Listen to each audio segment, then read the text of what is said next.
कांद्याने शेतकऱ्यांचा केला वांदा। बाजार समित्यांमध्ये कांद्याचे दर घसरलेत, शेतकरी हवालदिल झालेत।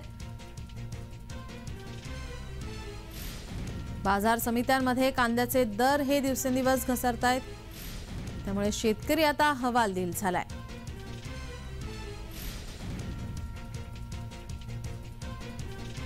याचा आढावा घेतला आमचे प्रतिनिधी किरण गोटूर यांनी। पाहूयात।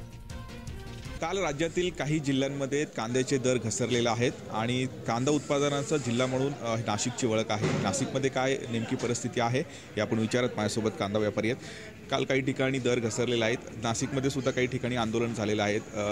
मुख्यतः निर्यात बंदी झाल्यानंतर आता कांद्याची आवक मोठ्या प्रमाणात वाढलेली आहे, म्हणून दर घसरत आहे अशी पद्धतीची एक माहिती मिळते।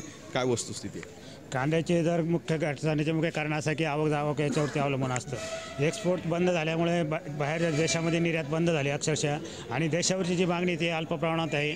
आज इतर राज्यामध्ये पण मोठ्या प्रमाणात उत्पादन घेता गेलेलं आहे, आणि जे डिसेंबरमध्ये कांद्याची आवक सुरुवात होत होती त्यावेळेस कमी वाटत होती, परंतु आता जर बघितलं तुम्ही जानेवारीमध्ये तर प्रत्येक जिल्ह्यामध्ये मोठ्या प्रमाणात आवक झाली आणि गिराईकी कमी झाली।